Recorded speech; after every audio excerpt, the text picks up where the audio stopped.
The summer air in Los Angeles carried a deceptive sweetness. It shimmered on asphalt, slipped through open windows, and stirred the curtains of houses that believed themselves safe. Yet safety is a fragile illusion. Beneath the hum of ceiling fans and the rhythm of suburban life, a presence waited, watching, breathing in the same heat and silence. Somewhere, a man walked through that darkness, drawn to the faint glow of sleeping homes. It is in such ordinary evenings that evil finds its perfect disguise. What does it take for a city to lose its innocence? That was the question that hovered, unseen, as California's nights turned into a hunting ground. Richard Ramirez was born on February 29, 1960, in El Paso, Texas. A leap-year child destined to fall between days, between worlds, and, as fate would write it, between sanity and horror. His parents, Julian and Mercedes, worked hard but struggled under the weight of poverty and an unstable household. His father's anger was legendary, a storm that shook walls and frightened the youngest children into silence. Richard was the fifth and restless one, the boy who slept on rooftops to escape the shouting, the one who sought quiet not because he loved peace, but because he already knew what fear sounded like. As a child, he suffered repeated head injuries, the kind that would later make doctors wonder whether damage had been done to the parts of the brain that restrain impulse and empathy. But childhood wounds were only part of the shaping. When he was 12, his older cousin Miguel returned from Vietnam. Miguel was not the kind of hero that children were meant to admire. He brought photographs that turned death into trophies. Images of women assaulted and killed, men mutilated, and scenes so grotesque they burned into Richard's mind. Miguel told stories of domination and cruelty as though they were tales of power. For a boy already steeped in fear, those stories became scripture. When Miguel shot his wife in front of Richard's eyes, something in the boy fractured completely. The years that followed were a slow descent. Richard drifted through high school like a shadow, tall and silent, with eyes that never settled. He stole cars, experimented with LSD, and found solace in the lurid pages of true crime magazines and books about Satanism. Evil, to him, was not something to fear. It was a force to admire, a rebellion against a world that had given him only pain. By the time he left Texas for California, the boy from El Paso had vanished. In his place stood a young man who saw the night as his kingdom.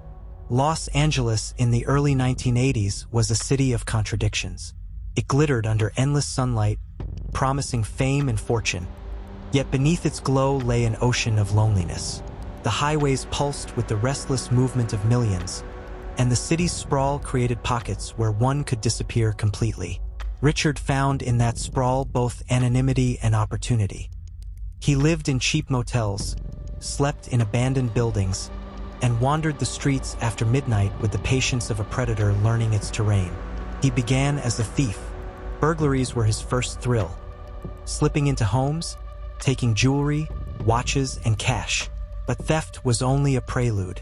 Each successful intrusion left him more emboldened. What fascinated him was not what he took, but the experience of entering another life uninvited, of feeling the pulse of fear in a sleeping house. Soon, robbery alone could not satisfy the hunger that had begun to grow inside him. On June 28, 1984, he broke into the Glassell Park apartment of 79-year-old Jenny Vincow. The summer heat had made her leave her window open for air. She was murdered in her bed, her body left in a state of desecration so shocking that seasoned detectives wept at the scene. There was no clear motive, nothing stolen of great value, no personal connection, only savagery. At first, police thought it was a random act, the kind of isolated cruelty that cities learn to forget. But it was not. It was the first tremor in what would soon become an earthquake of terror. For months afterward, there was silence. Ramirez continued to steal, to drift, to feed his drug habit. He blended with the invisible population of the city, the transient, the forgotten, the ones who vanished without notice. And then, in March 1985, he struck again. This time, he invaded the home of Dale Okazaki and Maria Hernandez in Rosemead. Maria escaped. Dale did not. Within an hour, he attacked another woman in Monterey Park. 3 victims in one night, The media barely had time to breathe before the next attack came. The rhythm of violence quickened, each crime more brutal than the last. By the summer of 1985, Los Angeles had lost its ease. Windows that once welcomed the ocean breeze were nailed shut. Hardware stores sold out of deadbolts. Families slept with lights on and baseball bats beside their beds. The newspapers began to whisper about a killer who moved through the darkness without pattern, without mercy. He killed the elderly and the young, the rich and the poor, couples and individuals. He shot, he stabbed, he raped, and he mutilated. Nothing about him was predictable except his appetite for cruelty. Detectives in multiple jurisdictions worked without rest. The similarities in the crimes were both unmistakable and baffling. The killer often left a sign of satanic ritual, sometimes a pentagram scrawled on a wall or on a victim's body. He wore a size 11.5 obvious sneaker, rare enough to narrow possibilities but not yet enough to identify him.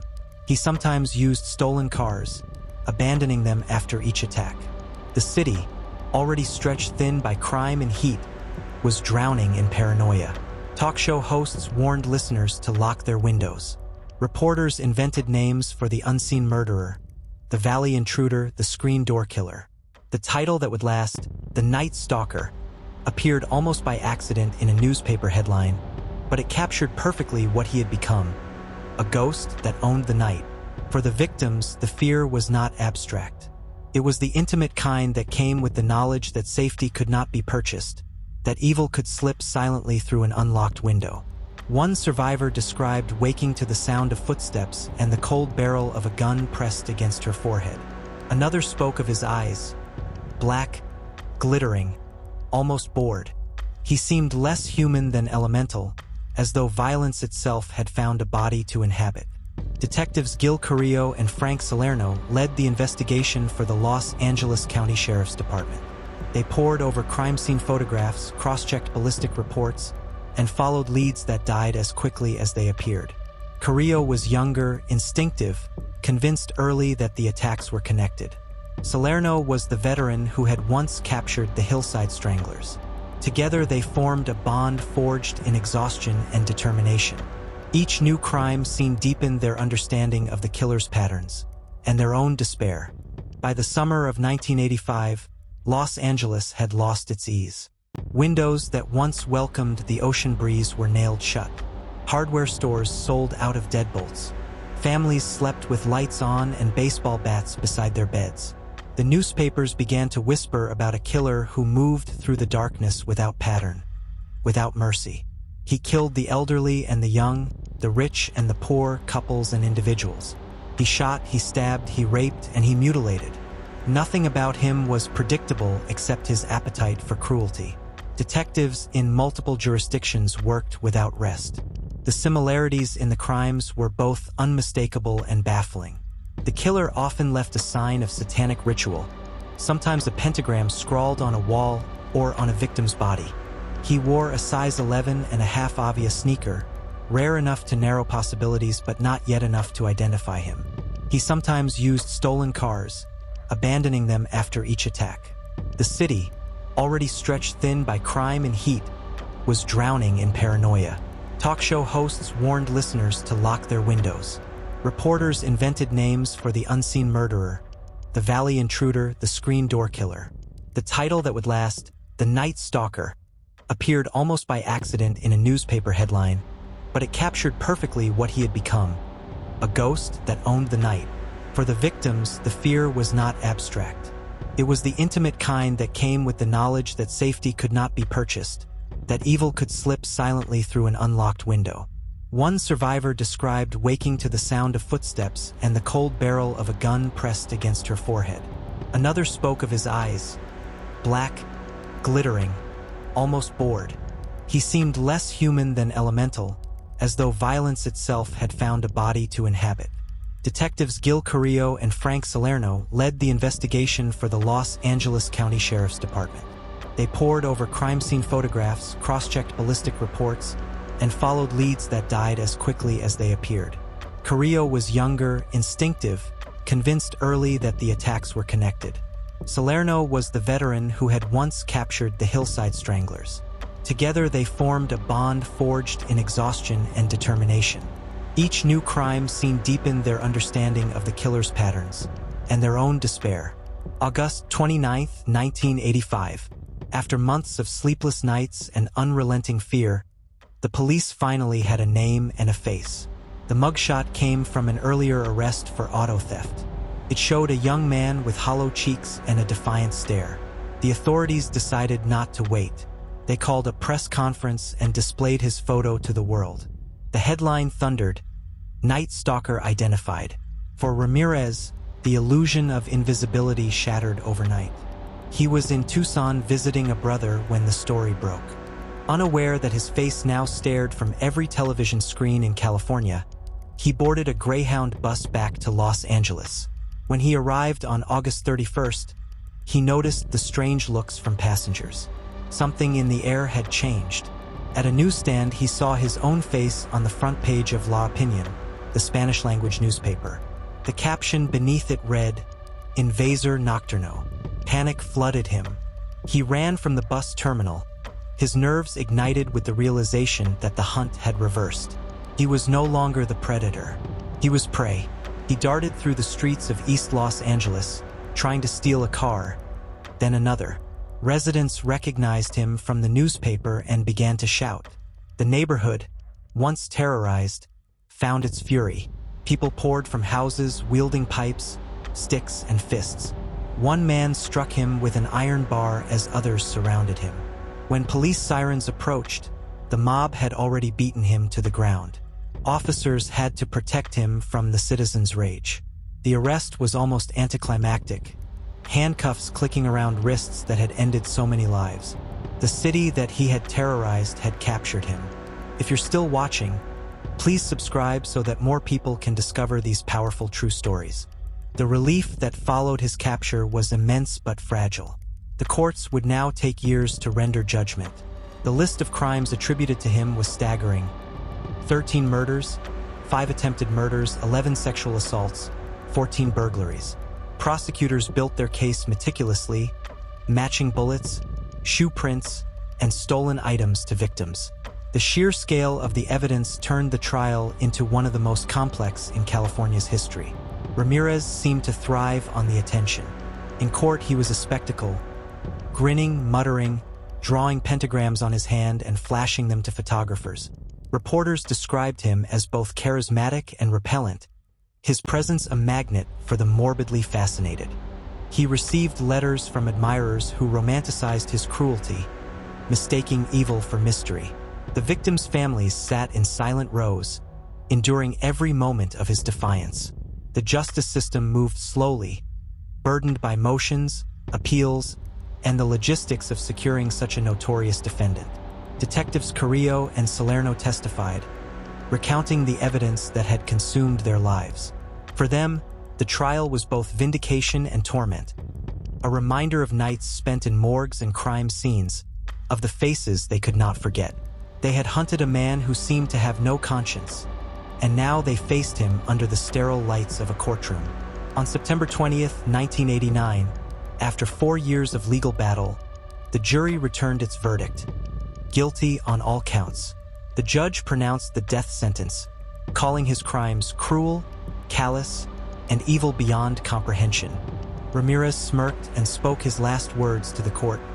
"Big deal. Death always went with the territory." For the families, justice was a word that could not undo loss. Yet it was something, a declaration that the darkness had been named. Ramirez was sent to San Quentin State Prison, to the row of the condemned overlooking the gray waters of the bay.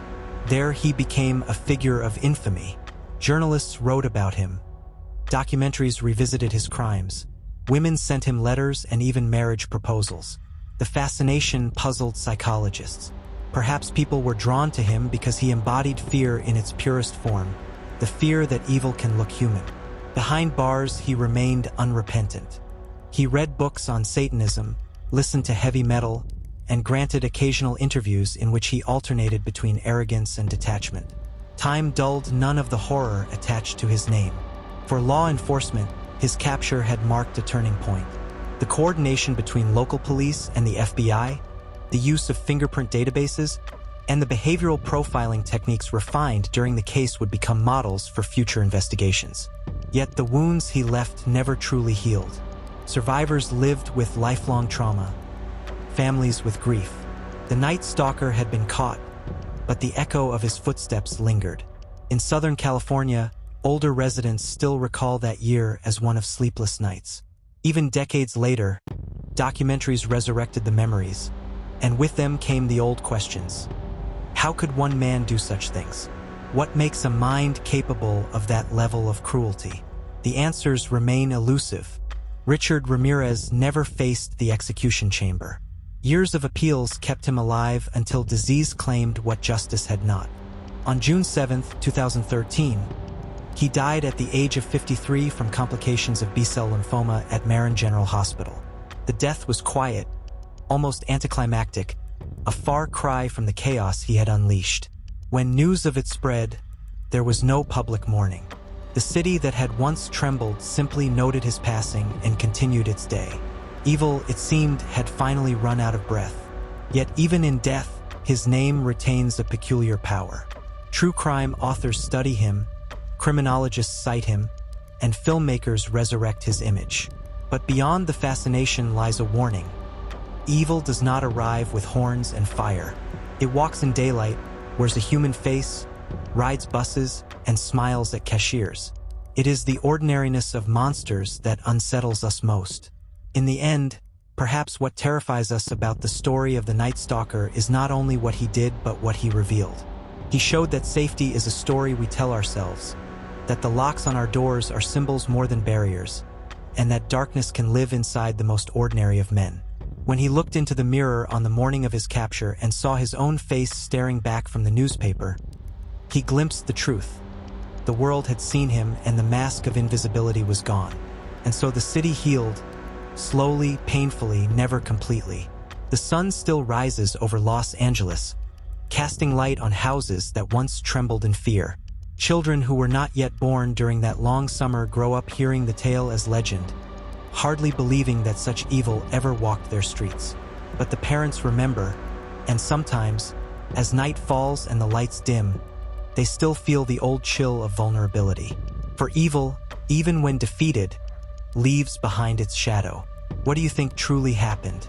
Share your thoughts in the comments.